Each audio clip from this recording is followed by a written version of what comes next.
Šiandien aš norėčiau skaityti pirmą laišką Timotiejui, 3 skyrius ir būtų 14-15 eilutės. Pirmas laiškas Timotiejui, 3 skyrius ir 14-15 eilutės skamba taip. Aš tai rašau apie šios dalykus, nors tikiuosi greit atvykti pas jūs.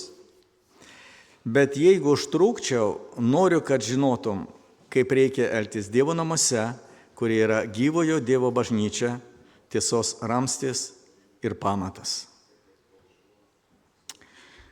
Reiškia, Paulius šitame kontekste aukščiau jis kalba apie tarnystės vyskupo ir diakono. Apie tai, kokia turi būti tvarka bažnyčioje ir koks turi būti gyvenimas, kaip jis turi vykti ir taip toliau. Ir sako, aš noriu labai ateiti, jeigu man pavyks, bet sako, jeigu neateisiu, užtrukčiau, noriu, kad žinotum, kaip reikia elgtis Dievo namuose, kurie yra gyvojo Dievo bažnyčia, tiesos ramstis ir pamatas. Reiškia, Dievo bažnyčia yra tiesos ramstis, pamatas ar pagrindas. Tai įsivaizduokite, visas pasaulis žiūri į bažnyčią. Ką bažnyčia sako? Vieni tai priima už tiesą, kiti sako, mums tai netinkama, treti dar kažką. Bet iš tikrųjų tiesa yra bažnyčioje, gyvojo Dievo bažnyčia. Ir dabar klausimas gyvąją bažnyčią. Tai gali būti gyva ir negyvąją bažnyčia. Ir kada mes žiūrime į patį žmogų, žinot, mes sakom, o štai gyvas žmogus. Kitas sako, čia kažkaip vos eina. Kažkas su juo nėra gerai. Tai reiškia, gyvas žmogus iš tikrųjų jis valgo, geria, jis bendrauja, jis kažką daro. Matosi, kad jo gyvenimas iš tikrųjų yra pilnas veiksmo, pilnas visokių dalykų. Ir jeigu mes žiūrėsime į bažnyčią, tai kažkoks panašus dalykas turi būti ir su bažnyčia. Reiškia, bažnyčia, jeigu yra gyva, ji kažką daro, yra matoma.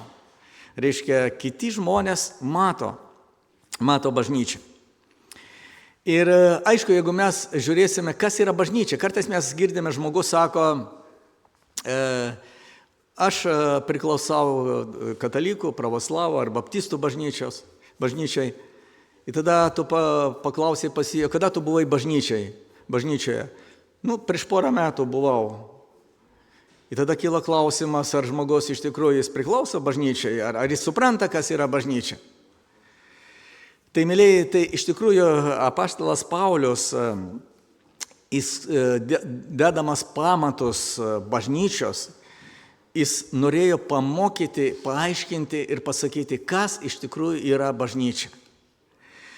Ir jeigu mes žiūrėsime į šventąjį raštą ir iš tikrųjų, kaip prasidėjo bažnyčia, kur prasidėjo, nuo ko prasidėjo bažnyčia. Tai mes girdėjome švento rašto vietą, kur buvo skaitoma iš Mato Evangelijos, kada Jėzus Pilypo Cezarijoje užklausė savo mokinius, jis sako, kuo žmonės laiko žmogaus sūnų? Sako, pranašas Jeremijas, Elijas ir taip toliau. Ir tada Jėzus kreipė dėmesį į savo mokinius, sako, o ko jūs mane laikote? 3 metai su Jėzumi, valgo, geria, klausosi. Ir Jėzus užduoda klausimą, ar jūs žinote, kas aš esu iš tikrųjų? Ir apaštalas Petras, jis atsako, tu esi Kristus, gyvojo Dievo sūnus. Ir tada Jėzus Kristus sako, tu palaimintas, tu esi Jono sūnus,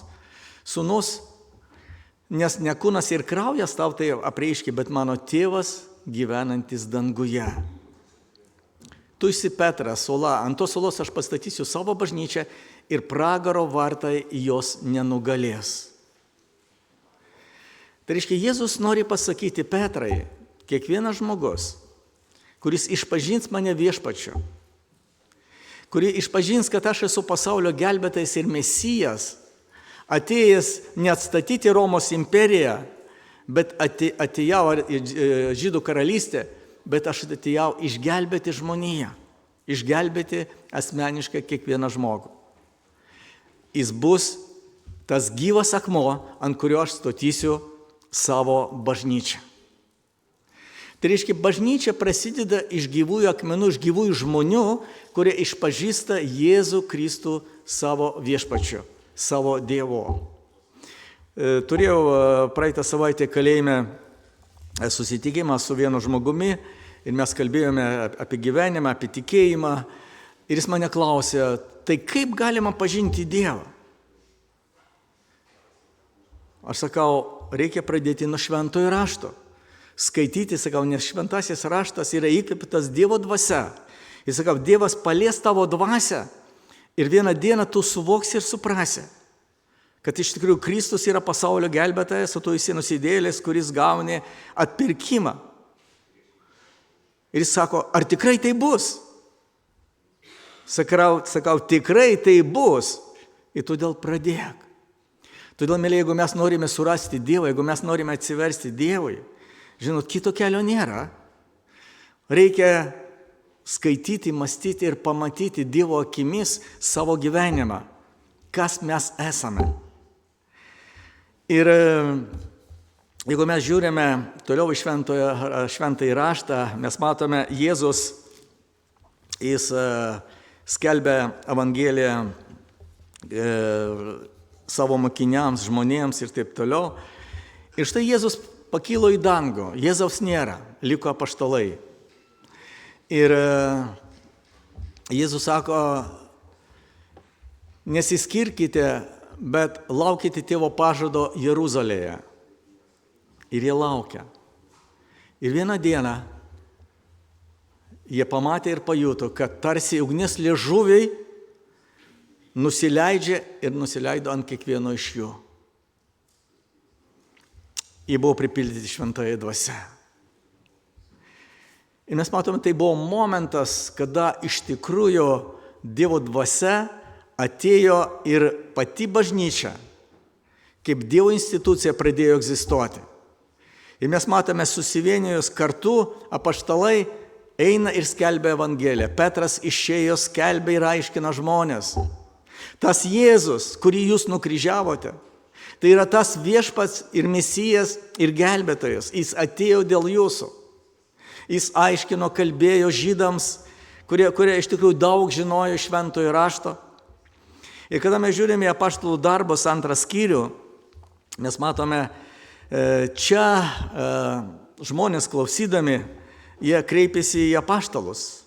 2 skyrius nuo 307 eilutės mes skaitome tokie žodžiai. Tie žodžiai, kur kalbėjo Petras, vėrė jiems širdį. Ir jie klausė Petrą bei kitus apaštalus. Ką mums daryti, vyrai, broliai? Petras jam tarė, atgailaukite ir kiekvienas pasikrikštė Jėzaus Kristaus vardu, kad būtų atleistas jūsų nuodėmės ir jūs gausite šventosios dvasios dovanos. Juk jums skirtas pažadas taip pat ir jūsų vaikams ir visiems toli esantiems, kurios tik pasišauks viešpats mūsų Dievas.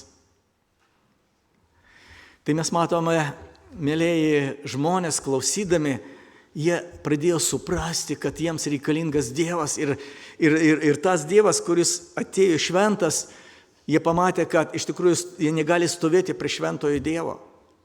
Sako, ką daryti? Ir todėl, kada mes artinamės prie Dievo, kada mes pradedame suprasti Dievo šventumą, kada mes pradedame suprasti savo nuodėmingumą, žinot, tada kažkas norisi daryti, kažką reikia nuimti, norisi tas nuodėmes, tą naštą. Ir Petras sako, atgailaukite. Atsiverskite, pasakykite Dievui tas, kas yra jūsų širdį. Išpažinkite savo nuodėmes. Ir toliau, jeigu mes žiūrime 40 eilutę ir toliau, sako, dar daugelį kitų žodžių jis liudijo ir ragino jos, sakydamas, gelbėkitės iš šios iškrypusios kartos. Kurie mielai priėmė jo žodį, buvo pakrikštyti ir tą dieną prisidėjo prie jų apie 3000 sielų. Jie ištvermingai laikėsi apaštalų mokymo, bendravimo, duonos laužymo ir maldų. Mes matome čia apaštalas Lukas, kuris kalbėjo apie tos įvykius. Jis čia kalba, kad yra 6 tikros bažnyčios požymiai. Jeigu bažnyčia yra gyva, tai šitie dalykai yra labai svarbus bažnyčioje. Ir pirmą mes matome, ką jie padarė. Sako, kurie mielai priėmė žodį, prisijungė prie bažnyčios. Reiškia, žmonės prisijungė prie bažnyčios ir buvo pakrikštyti. Tai mes matome, kad iš tikrųjų tam, kad prisijungti prie bažnyčios, žinot, ne tik reikia ateiti, užsirašyti į sąrašą. Yra bažnyčios, kurios organizuoja tam tikras pamokas, ten 6 pamokas, ir paskui jie įrašo žmonės į savo bažnyčios narius. Kitos bažnyčios sudaro sutartį. Žmogus ateina, sako, aš noriu būti jūsų bažnyčios nariu, sako, padarom sutartį. Mes matome pagal šventąjį raštą, Dievas nori, kad žmogus pats pirmiausiai suvoktų Dievą. Kad jis suprastų, kad jam reikalingas Dievas ir jis mielai tą žodį priima ir tada jis daro antrą žingsnį, prisijungia prie bažnyčios ir krikštijasi. Bet mes patys negalime savo protu, savo apeigomis leisti Dievui užimti širdį arba atgimdyti širdį. Dievas atgimdo kiekvieno žmogaus širdį. Jėzus Kristus kažkada pas jį atėjo Nikodemas, kuris kalbėjo su juo ir jis pasakė Nikodemui, sako, žinai, tu sakai, kad aš ypatingas žmogus, kalbu apie amžinybę, sako, tau reikia atgimti iš aukštybės. Jis sako, kaip tai įmanoma, aš senas žmogus. Sako, tau reikia atgimti iš vandens ir dvasios, iš Dievo žodžio, iš šventosios dvasios, kuri tave paragins ir atves į atgailą. Ir mes matome, prasideda tada naujas gyvenimas. Ir žmogus, ateidamas, jis krikštijasi, ar sudaro sandarą su Dievu, sutartį su Dievu. Kada jis pažįsta Dievą, žinot, norisi ateiti pas Dievą, sakyti, viešpatie, aš noriu visada būti su tavimi. Ir tada Dievas sako, gerai, ar tu gali paliudyti prie žmonės, kad tikrai tu nori būti su manimi? Taip, aš noriu. Ir tada mes matome, Jonas Krikštytojas krikštijo Jordano upėje, Kristus krikštijo taip pat, ir apaštalai vandenį, kas įtikėjo. Ir todėl krikštijasi žmogus, kas įtikėjo. Jeigu mes pakrikštysime žmogų, ne kuris įtikėjo, žinot, jis bus religingas žmogus, gal jis bus geras žmogus, doras žmogus, bet žinot, tos gyvybės jis nejaus viduje, jam pačiam bus nelengva, sunku kažkaip. Jis matys kitus žmonės, kurie tikrai džiaugiasi, kurių širdis yra gyva, jam bus kažkaip sunku tarp tų žmonių. Bet kada žmogus atsiveria, atidaro savo širdį, tada ta gyvybė ateina ir tada iš tikrųjų jis džiaugiasi viešpačiu. Toliau mes matome, jeigu mes žiūrime į šitą kontekstą, 42 eilutė, sako, jie ištvermingai laikėsi apaštalų mokymo. Reiškia mokymas. Žinot, kiekviena organizacija turi tam tikras taisyklės, vertybės, pagrindus, ko jie remiasi, ko jie gyvena, o bažnyčia ypač.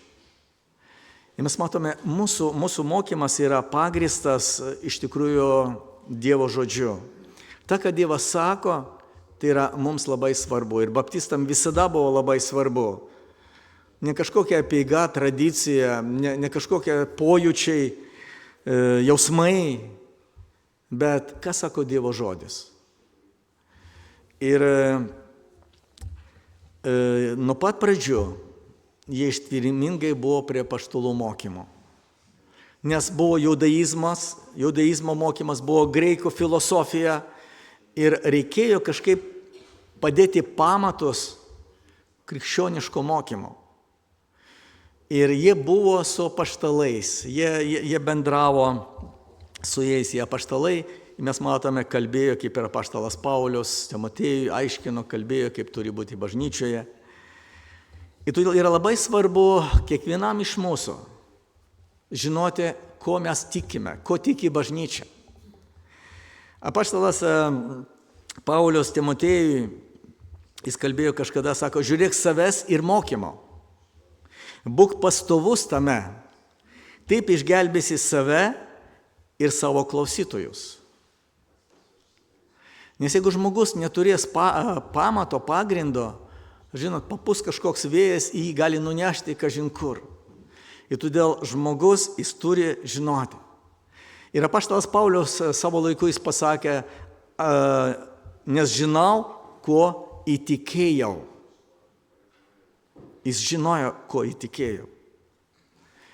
Ir iš tikrųjų, kas yra mano tikėjimo pagrindas? Ir šventasis raštas taip pat patarlių knygose sako, be Dievo apreiškimo žūsta tauta. Jis sako, palaimintas, kas laikosi įstatymo. Žūtis ateis, jeigu nebus tam tikro pagrindo šeimoje, bažnyčioje, valstybėje, žinot, laukia žlugimas, baisus žlugimas. Ir todėl žmonės turi žinoti, kas jie yra, kodėl jie taip gyvena, kodėl jie taip elgiasi, į ką jie gali atsiremti. Ir asmeniškai kiekvienam iš mūsų yra labai svarbu, kad mes pažintume Jėzų Kristų. Ir tas, kas susietas su Jėzumi, tai yra mūsų krikščionių tikėjimo pagrindas. Toliau mes matome, sako, ir laikėsi bendravimo. Neseniai buvau vienoje vietoje su žmonėmis, mes kalbėjome ir žmonės sako, žinot, sako, dabar žmonės susvetimėjo. Sako, nebendrauja. Sako, sovietų laikais dar buvo kažkaip kaimynai bendraudavo, ateidavo į svečius, pakviesdavo vienas kitą. O sako, dabar net šito nebeliko. Žmonės jaučiasi vieniši. Žinot, žmogus savo vienišume, jis pasimeta, jis nežino, ką reikia daryti. Jis priima neteisingus sprendimus. Ir todėl apaštalai nuo pat pradžių jie stengiasi bendrauti vieni su kitais. Ir mes kaip tikinti žmonės, mes turime suprasti, kad bendrystė, kodėl mes bendraujame. Nes mes esame šeima. Mes esame Dievo tauta. Ir mes, būdami kartu, mes galime padaryti daugelis dalykų. Mes galime pasipriešinti bet kokiam priešui, kuris ateis, kuris puls. Ir todėl bendrystė yra labai svarbi. Kiekvienas mes turime branginti bendrystę. Ir apaštalas Jonas jis kalba apie tai, sako, Dievas yra šviesa. Ir sako, jeigu mes turime bendravimą vienas su kitu, mes vaikščiojame šviesoje. Ir todėl, jeigu iš tikrųjų tu trokšti bendrystės, jeigu tau reikia brolių seserų, tu esi šviesoje. Jeigu šito pas tave nėra troškimo būti, tada kažkokia tamsa atėjo į tavo gyvenimą. Tada tu pradedi tolsti nuo Dievo. Reiškia, kažkokia yra priežastis, nes neįmanoma, jeigu mes esame šviesoje, jeigu mes esame su Dievu, iš tikrųjų tas yra troškimas ir noras būti šviesoje su tais, kurie šviečia. Man vakar vienas žmogus paskambino iš Anglijos ir sako, žinai, sako, 2 žmonės mano gyvenime yra šviesa.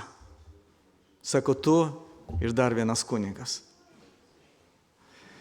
Aš sakau, žinai, aš paprastas žmogus, sakau, aš čia, nesako, žinot, kiek aš su jumis bendravau, sako, aš mačiau jumise kažko daugiau. Aš nenoriu pasakyti, kad aš esu ypatingas, bet aš noriu pasakyti, kad žmonės kartais bendraudami su mumis, žinot, jie mato mumise ypatingų dalykų. Tai nėra pasididžiavimas kažkoks mums, tai yra paprastas gyvenimas su Kristumi ir santykiai su juo. Ir tu džiaugiesi, kada kitas tavyje pamato kažką daugiau, negu tu iš tikrųjų esi. Tai yra iš tikrųjų džiaugsmas. Ir todėl mes matome, Petras, apaštalai, jie kalba apie bendravimą. Tai yra labai svarbu. Toliau mes matome, čia yra kalbama apie duonos laužymą, arba Eucharistiją, arba viešpaties vakarienę. Ta, ką mes dabar turėjome šiandien. Žinot, viešpaties vakarienė tai yra prisiminimas pirmiausia Kristaus kančios. Kad Jėzus mane atpirko, sumokėdamas didelę kainą ant kryžiaus. Taip pat mane primena man, kad aš ne tik vienas esu išpirktas. Broliai ir seserys, kurie yra šalia manęs, Dievas atpirko. Dievas atvedė į bendrystę mus kartu. Ir todėl duona mums primena apie vienybę Kristuje. Kad mes skirtingi žmonės, bet mes sudarome vieną vienetą. Ir todėl aš turiu būti Kristaus kūne, jeigu aš esu su Dievu. Ir šitie dalykai mane, sakysime, egzaminuoja, arba sako, pasižiūrėk, kur tu šiandieną esi, kur tavo broliai ir seseris, ar tu esi kartu su jais, ar tu jau atitolai nuo jų. Ir kiekvieną vakarienę mums leidžia pasižiūrėti į tai. Ir Jėzus sako, tai turėsite, kol aš grįšiu, kol aš ateisiu į žemę. Tai yra ta galimybė priartėti ir gauti tą palaiminimą iš naujo. Kristaus kančia, jo pralietas kraujas. Prisiminti.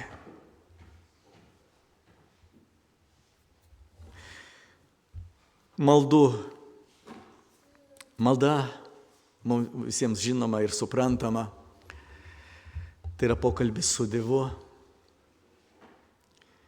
Kada mes kreipiamės į Dievą, kada mes šaukiamės Dievo asmeniškai.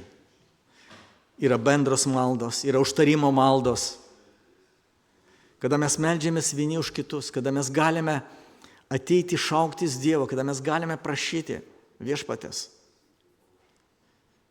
Ir Dievas danguje, jis girdi mūsų maldas. Ir kada mes susitarėme melstis, tada Dievas daro ypatingus dalykus.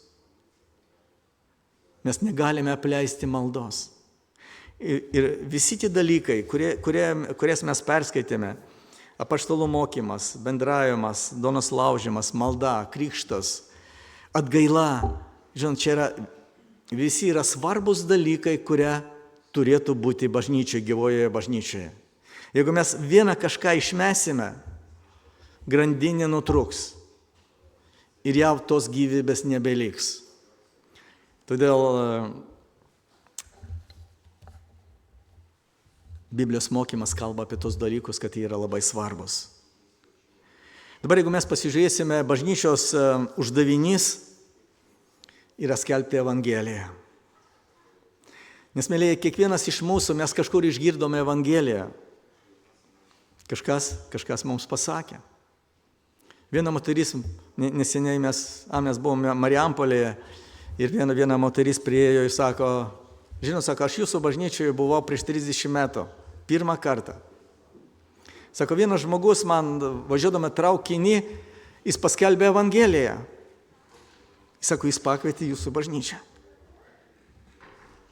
Tai buvo toks brolis Gintaras Dobrovolskis, kuris jau mirė, jaunas, būdamas 30 metų, jis mirė, jo nebėra.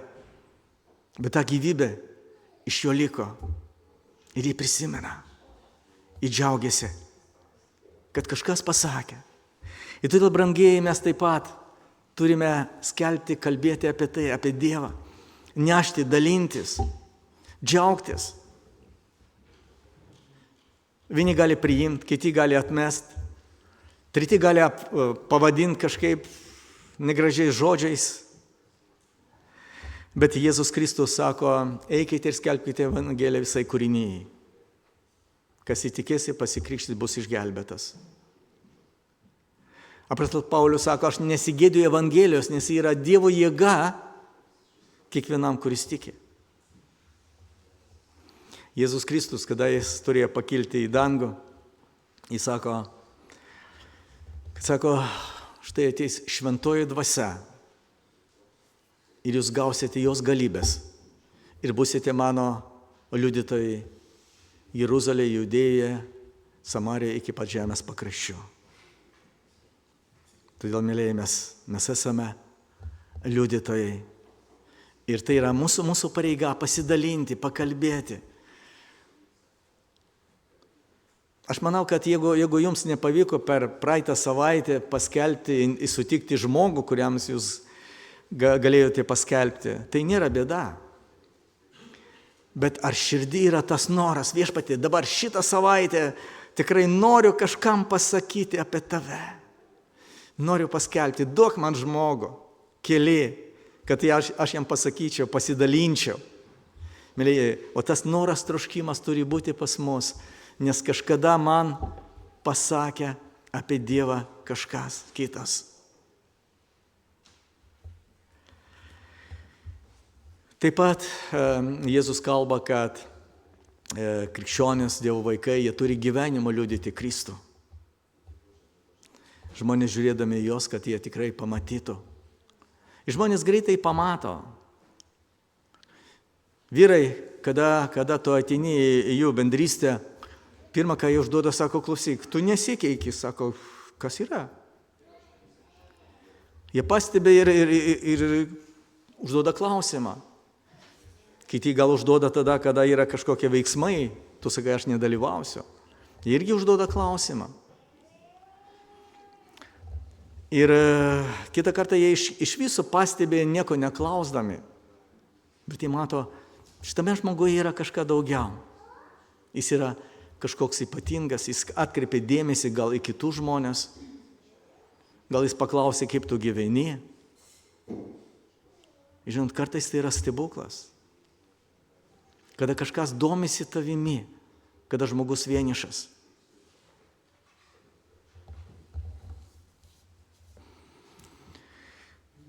Ir apaštalas Paulius kažkada jis kalbėjo, sako, kad mes esame išgelbėti tikėjimo per malonę, tai ne iš mūsų Dievo dovana, ne darbais, kad kažkas nesusigirtų. 10 eilutė sako, bet jūs esate Kristuje Jėzuje sukurti geriems darbams. Jo, iš tikrųjų, ne per darbus mes esame išgelbėti, bet kada mes esame išgelbėti, žinot, norisi kažką padaryti dėl kito. Akis prašviesėjo, atsiveria ir tu pradedi matyti visai kitaip.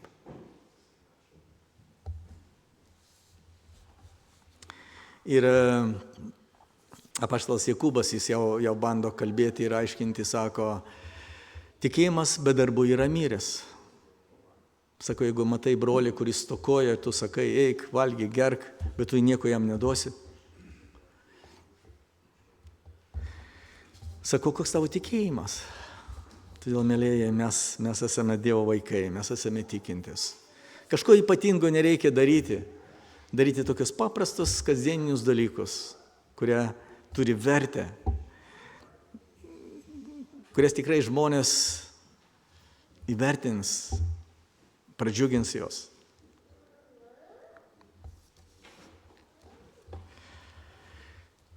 Dievas pasirūpina savo bažnyčią, jis atsiuntė šventąją dvasią. Ir apaštalas Paulius 1 Korintiečių 12 skyriuje nuo 13 eilutės jis bando kalbėti, aiškinti apie tai, kad sako, visi mes esame pakrikštyti viena dvasia. Graikai, žydai, laisvieji, vergai. Sako, visi esame sujungti į vieną dvasia. Jis sako, esame vienas kūnas. Jis sako, negali akis pasakyti, kojai tu man nereikalinga. Arba akis ausiai. Ta prasme, visi nariai reikalingi. Kiekvienas narys savo funkciją atlieka. Bet žinot, kartais būna, kad narys atlieka ne savo funkciją. Pavyzdžiui, įsivaizduokite, jeigu jūsų regėjimas pablogėjo ir jūs sunkiai matot. Tada kas įsijungia daugiau už akį? Klausa, ausis tada. Žinot, tada žiūri, klausosi, pala, kas yra? Arba koja, jeigu nusilpo koja, tada ranka pradeda padėti ir taip toliau. Tai mes matome, kad, žinot, mes kaip nariai, mes taip pat padedame tose reikaluose, kada iš tikrųjų reikia kažką daryti. Ir įsivaizduokite, bažnyčioje susirinko žmonės, visi vadovaujantis. O čia atėjo žmonės silpni, ligoti, kuriems reikia padėti, pamaitinti, o mes visi vadovaujantis. Ką daryti? Kokiu būdu padėti? Ar mes galim padėti?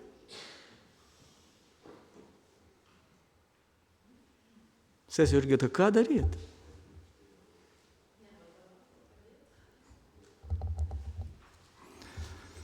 Reiškia pakeisti savo supratimą, kad yra poreikis.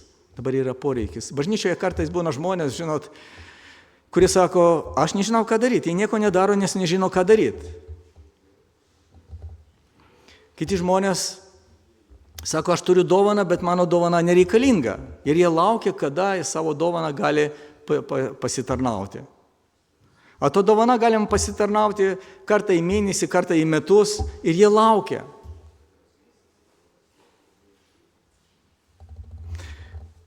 Ir todėl, mėlėjai, iš tikrųjų Jėzus Kristus, jis vieną dieną priėjo prie mokinių, paėmė indą, įpylė vandens ir pradėjo plauti kojas. Petras sako, ką tu viešpatį niekada gyvenime. Ir tada Jėzus sako, žinot, kojas reikia plauti, kada yra poreikis. O jie neseniai kalbėjo apie tai, kas yra didžiausias Dievo karalystėje. Ir Jėzus sako, jeigu tu esi krikščionis, jeigu tu esi tikintis žmogus, tu darysi tą, ką reikia daryti. Koks yra šiandieną poreikis. Ir kojas reikia plauti tais laikais. Iš tikrųjų buvo daug dulkių. Reikėjo plauti kojas.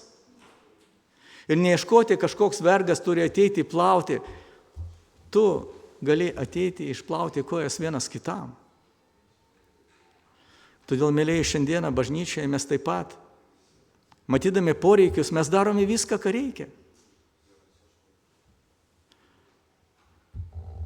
Mes prieš keletą metų buvome vienoje bažnyčioje ir pastorius atėjo nedidelė bažnyčia, jis pradėjo pasakoti apie savo tarnystę. Sako, žinai, aš sekmadienį skelbiu Evangeliją, pirmadienį aš čia vandentikį vedu, trečiadienį duris įstatau bažnyčioje. Ketvirtadienį Biblijos studijos yra. Ta prasme, jis daro viską, ką reikia. Sakau, tu statybininkas? Ne, sako. Bet sako, aš darau tą, ką reikia. Jeigu nėra kam daryti. Žinot, tu neklausai, nebandai aiškinti, kas tu esi. Tu darai visko. Ir todėl, jeigu mes pasižiūrėsime į motiną Teresę, žinot, ta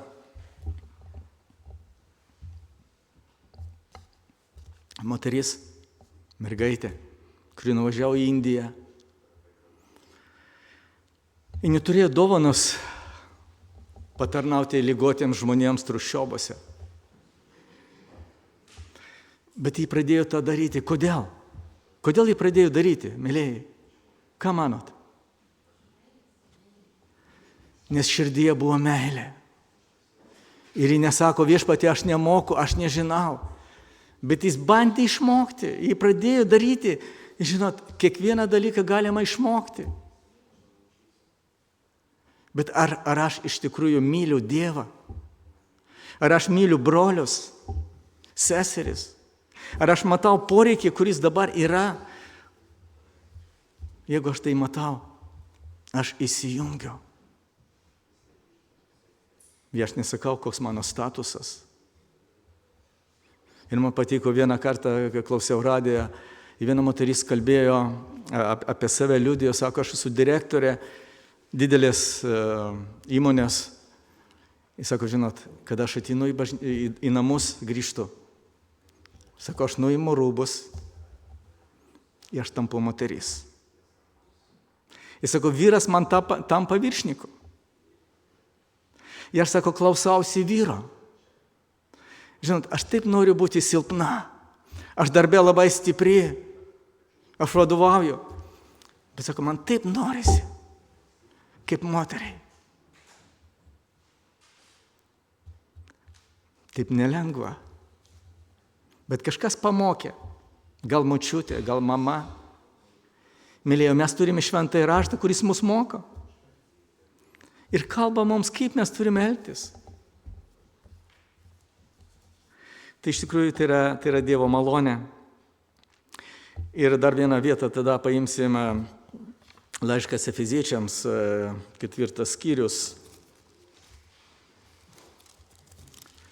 kur apaštalas Paulius jis bando mums taip pat padėti, kad mes susigaudytumėm bažnyčioje. Laiškas Efeziečiams 4 skyrius ir nuo 11 eilutės, čia yra kalbama taip. Ir jis paskyrė vienus apaštalais, kitus pranašais, evangelistai, ganytojais, mokytojais, kad išlavintų šventosios tarnavimo darbui, Kristaus kūno ugdymui, kol mes visi pasieksime tikėjimo vienybę ir Dievo sūnaus pažinimą.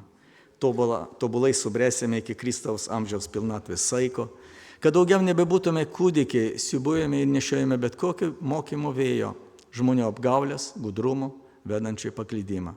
Bet kalbėdami tiesą meilėje, augtume visame kame į jį, kuris yra galva Kristus. Iš jo visas kūnas suderintas ir stipriai sujungtas įvairių raiščių, pagal savo saiką veikiant kiekvienai daliai, auga, kad ugdytų save meilėje. Iš tikrųjų, Dievas bažnyčioje pastatė tarnautojus ir mes matome 12 eilutė, ką sako, kad išlavintų šventosius tarnavimo darbui, Kristaus kūno ugdymui. Tarnavimo darbo. Jeigu mes nemokame darbo, jeigu mes nežinome, žinot, mes galime išmokti. Tik klausimas, ar aš noriu išmokti. Ir šitie dalykai reikalingi kam? Sako, Kristaus kūno ugdymui, kad bažnyčia augtų, stiprėtų. Kad iš tikrųjų ta gyvybė būtų matoma, kad žmonės galėtų žiūrėti į mus ir matytų. Jis sako, kol visi pasieksime tikėjimo vienybę ir Dievo sūnaus pažinimą, tobulai subręsime iki Kristaus amžiaus pilnatvės saiko. Vienybė. Kaip atsiranda vienybė bažnyčioje?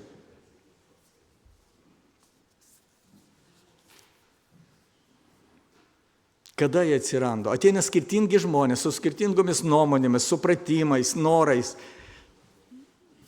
Iš kur ta vienybė?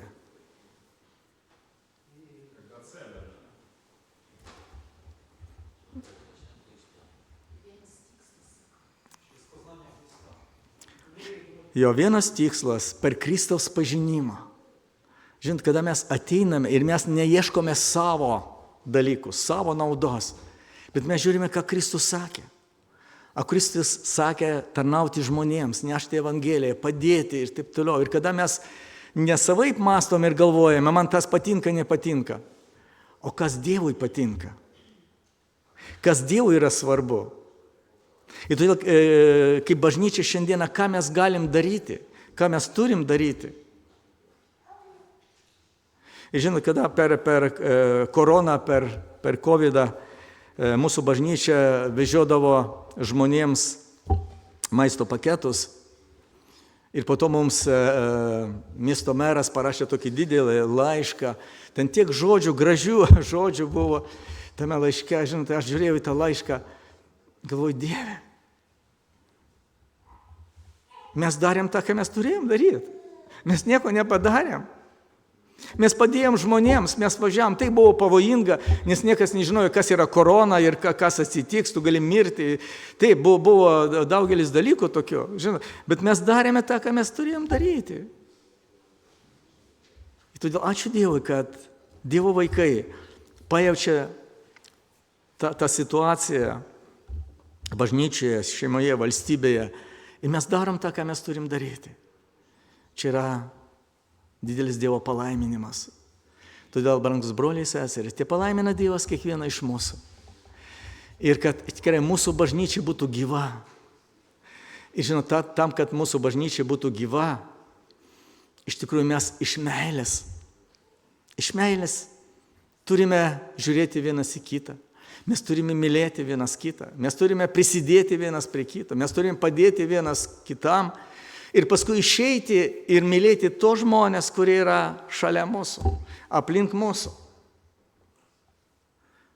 Ir žinot, tada žmonės sakys, tai gyva bažnyčia. Tai matoma bažnyčia. Tai iš tikrųjų žmonės, kurie kažką daro. Mes turėjom susitikimus su Seimo nariu ir mes kalbėjome su juo, jis klausė, ką jūs darot, kaip ką. Jis sako, aš norėčiau padaryti tokią, kaip kažkokią bendrą susitikimą su bendruomenėmis, šančių ir kitaip.